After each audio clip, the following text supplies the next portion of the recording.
मंच के भी उद्घाटन भी नहीं के भाई वहाँ के आई तो मंच के उद्घाटन हुई तो कहल गई बा कल करो सो आज करो सो पलवे पल्ले होगी बहुरी करोगे तो अगर इंतजार में कार्यक्रम के स्थगित कही जाए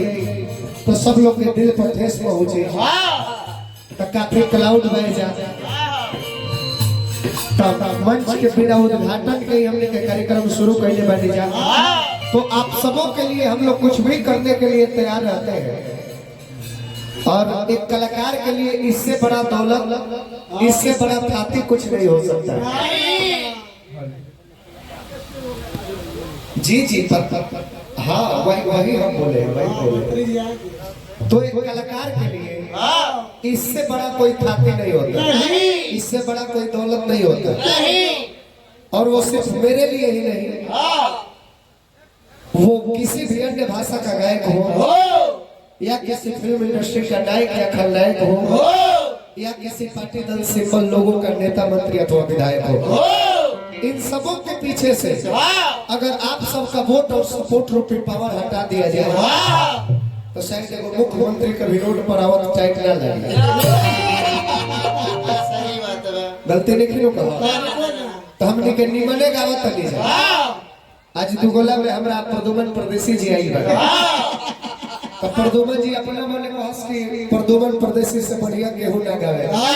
रोशन आज अपना मने बनस के हमरा से लिख केहू नहीं खेगो निया हम निमने गाई अरे वो सब सुनला देखल छोड़ दे निमने गावे के चुप सब याना के देखा तो बस हम लोग परिश्रम करते हैं, मेहनत करते हैं, इस मेहनत का मीठा फल देने का काम आप लोग करते हैं। इस कारण सब लोग हमारे लिए आदरणीय हैं, सब लोग पूजनीय हैं, सब लोग वंदनीय हैं। पुनः एक बार मंच के माध्यम से सबका चरण छू के स्पर्श करूंगा, एक ताली बजाकर सब लोग आशीर्वाद दीजिए। लाइक ये है लड़का जाके मैया से कहले के भाई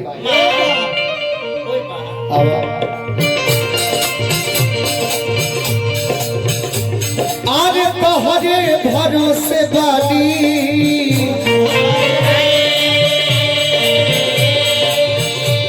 कि तोहरे भरोसे बानी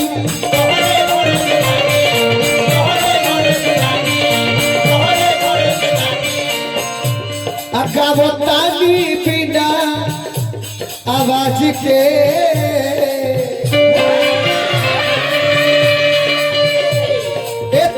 भरोसे बानी गावतानी बिना आवाज के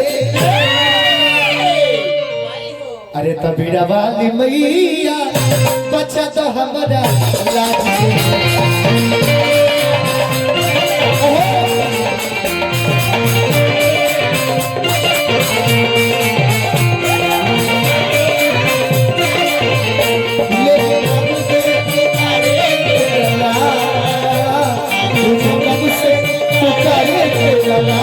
तो आजा से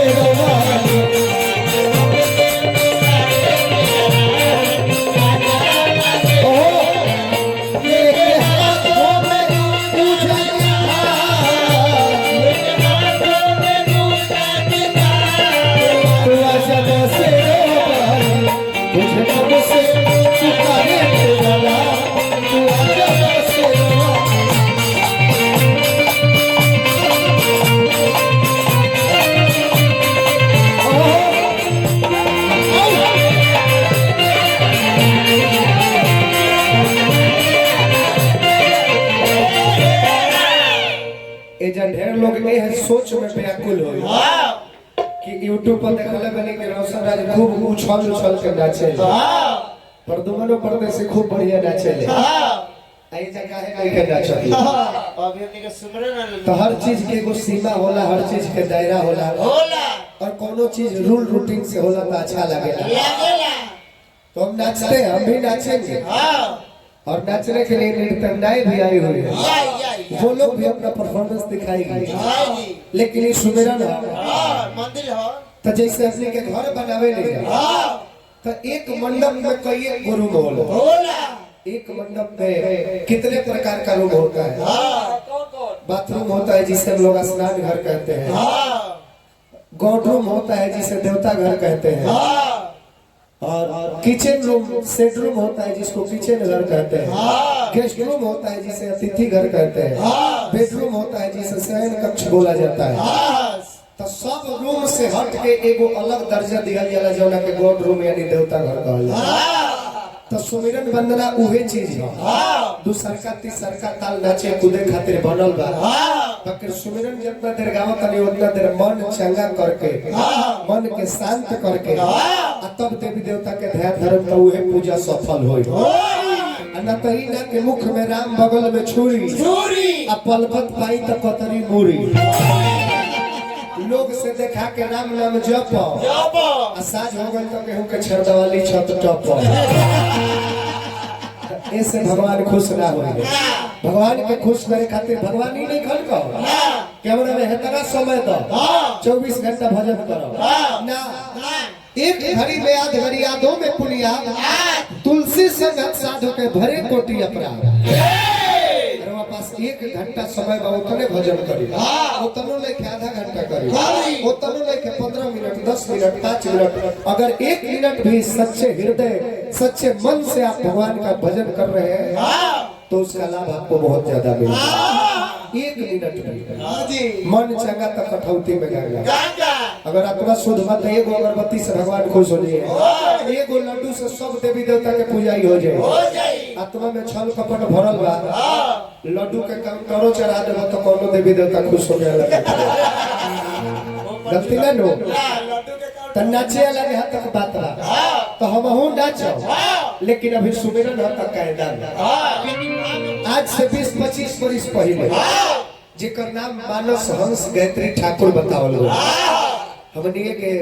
विद्या से नारदी विद्या से उछल के और एगो भोजपुरी में अपन परचम लहरावल, मानस हंस के उपाधि लेके स्वर्ग सिधार गए। उ के तरह नाचत रहे, उनकर कमर नहीं देह नहीं, खाली कुर्ता के कोर हिला दे सब बुझाए कि मैं सभी अनवे 3 गो ठोकर लगे धा धा धा आ कमर ना हिले खाली कुर्ता हिला। कैसे ए जे माई अरे किस सेवा बेले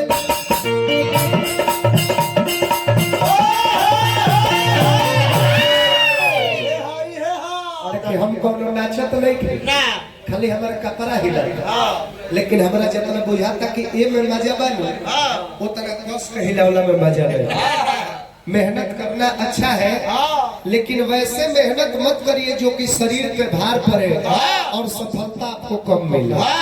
मेहनत के साथ दिमाग इस्तेमाल कर बहुत जरूरी हो।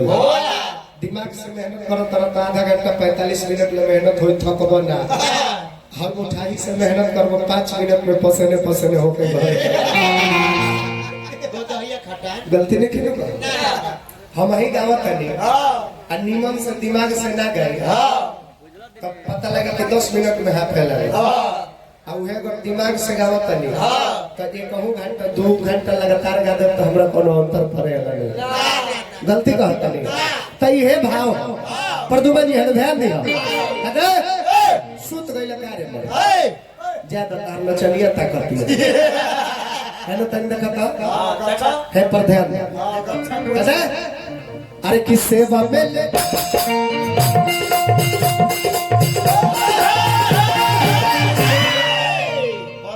यही कलाकारी है। इतना ही मेहनत करे खातिर गधा से केहू बेसी मेहनत करे, दिन भर लाठी लाद के घूमले चल जाओ असाजी खाली वह सूखल भूसा दे दिए। मनरेगा में खटेला किसान से बेसी केहू मेहनत करेला, दिन भर घाम में कुदारी चलौले चली पसीने पसीने भई बा असाजी खाली 500-600 देहारी लेके बाल बच्चा जिया होता। गलती नहीं क्यों कहा आ देखी जे दिमाग भी इस्तेमाल करता मेहनत के साथ तब भाई बैठले घर में एगो पाना पर घर के नक्शा काट देता एक के बारी 11,000 सुना देता। दिन भर में 10 गो नक्शा कट लेबा बैठले 1 लाख घोप दे लेबा। तो मेहनत करो प्रदुमा जी तू हर मुठा ही करे लगा कैसे अरे की सेवा में ले आई दी जुड़ल बाई माई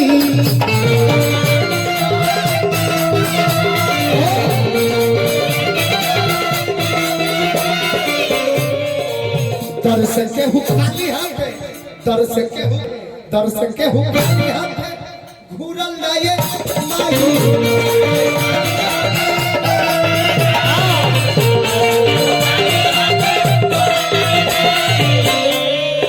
माई हृदय विशाल सुमिरे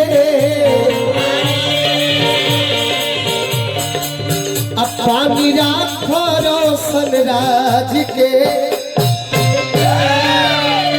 अरे कबीरा वाली मैया बचा दो हमारा लाज